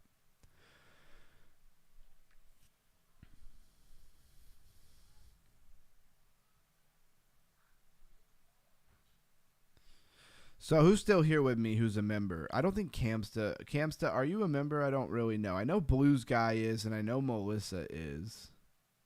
Go to the gym, bro. I'm not sure if you're still here. Yo, I think he was a member. He became a member. So we're doing a little bit of an experiment, guys. If you're not a member, no sweat. We're just going to play a little bit of slots. If you want to come over to that part, you're going to have the membership. I think it's $2.99 a month. So you get the custom emojis, and now we're building in even more, fun stuff for you guys to have as a member. I just want to give a little bit more to you guys who decided to become a member. Go to the gym, bro. Says me too. I thought so. I saw you buy a membership the other day. Got a lot of things going on a daily basis. It's amazing that I can keep it straight and remember stuff like that. I've always had a really good memory, so hopefully that continues to be the case. And go to the gym, bro. You just inspired me to say something, and I'm not talking directly to you, but, just want to encourage everybody to do something for yourself. We talk about health and healthy things a lot that you can do, but don't rule out how good it is for your mind to get some exercise. Start where you're at. You know what I mean? If just a little bit of a walk is more than you normally do, then do that. But I gotta say, make sure you're getting something for your body every day, because that's where your mind lives. Your mind lives in your body, guys. And so if that's not healthy, how healthy is your mind? And if your mind's not healthy, how good of a decision maker are you, right? Are you making good decisions if your brain isn't healthy? I don't know. I don't think so. But that's just my opinion. I just want to encourage everybody. Get out, go for a walk, maybe a little jog, do some push-ups, do something. Do something for yourself. Go to the gym, bro. Thanks for the $5, man. It's $5 super chat, and he didn't ask for nothing. It's just pure love. I appreciate that and respect. Thanks, man. I really appreciate you. And that got us like our second super chat of the night. Where's our countdown? We got 2 minutes before we go into our members only live stream. We will be doing this every night, and we'll be playing some slots together, and hopefully I can show you guys how we do things, how maybe we can get some free money and turn it into some crypto. It's like one time, we haven't been able to do it much, but one time I won $48. Or I cashed out $48. I won like 50 something bucks, but I wanted to leave a little bit to play with. And then we went and put it in Clanker. And so I got, a little $50 bag of Clanker just for playing some free slots, the free dollar of the day. Oh, wow. He almost got me there. It's pretty funny. So in 1 minute, we are going to move over to the members only live stream. And I've never done it before. So if any problems happen, I do apologize. I don't exactly know what the heck is going to happen when it hits that countdown. I keep my dumbbells right next to me when I'm trading. Yeah, when I'm on a trade. Yeah, that's a great idea. Actually, I have some dumbbells right here usually. I brought my bench inside because it's been cold. I didn't want to go in the garage, so I brought it's just the bench part, right? Not the whole part that holds the bar and all that, just the bench. And then I do dumbbells. I really love my dumbbell workouts more than I like benching a straight bar, but I'll use a straight bar sometimes. Thank you for your support. Yeah. Shout out to Melissa. All right, we got 14 seconds. Never done this before, but if everything goes well, I'm going to be doing this, every time. All right, just want to make sure my mic didn't cut out.